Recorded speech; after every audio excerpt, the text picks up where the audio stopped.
Let's connect with Kishore Biyani to talk about the new FDI norms and how that really could change life for existing Indian retailers, and the norms which have been announced by the government yesterday. Are they good enough really to kickstart a wave of fresh investment in the retail sector? Mr. Biyani, morning. Thank you for joining us. How do you think these relaxations will help attract inflows into the Indian retail sector?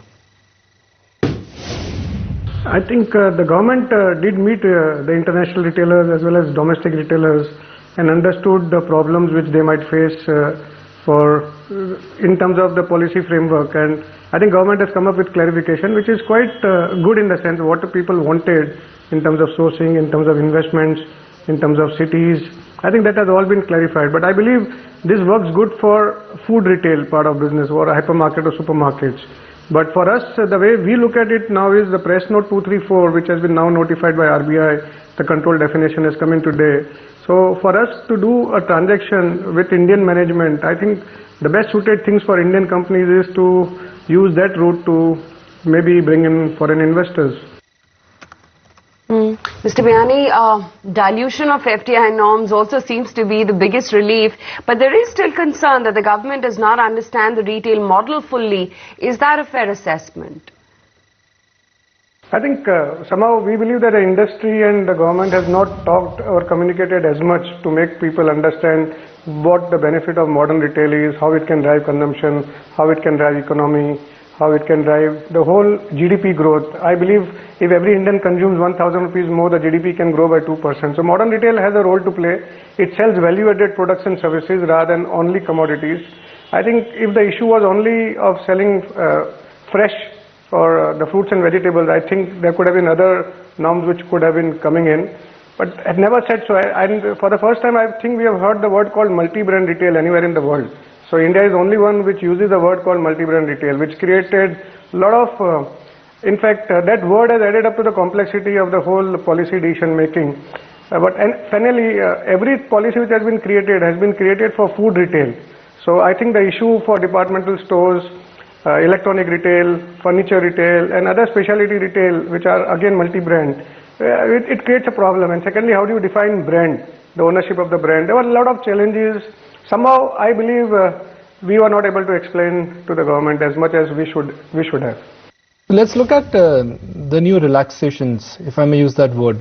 A lot of norms have been eased today, but these were the same which have been exactly highlighted when the FDI retail policy was passed. So in a way, this is going back to where we started from on FDI retail policy.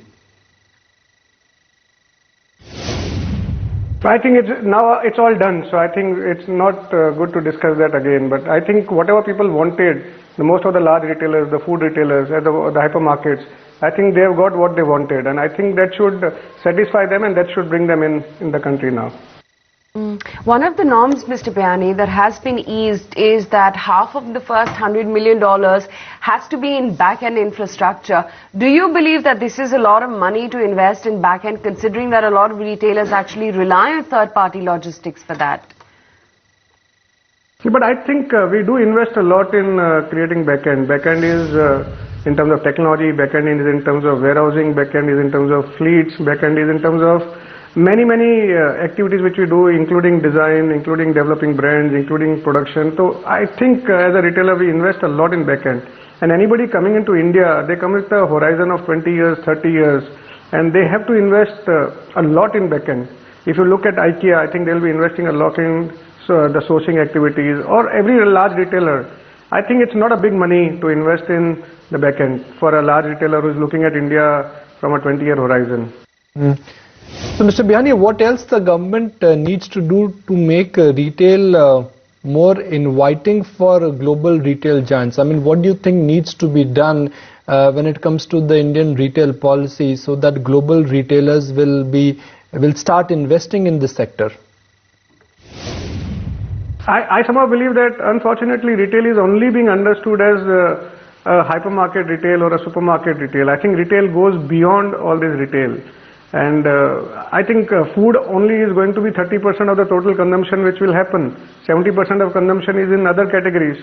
So we have to distinguish between food retail and other retail, and that's what probably has not happened in the policy, as well as there is no understanding of departmental stores or electronics or any specialty retail in that sense.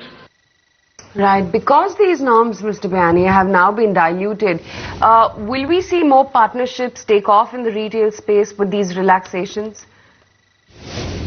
I believe India, people, when they look at India, they look at a country of 1.2 billion people. They look at consumption going up. They look at a lot of new categories one can introduce. They can look at a big market.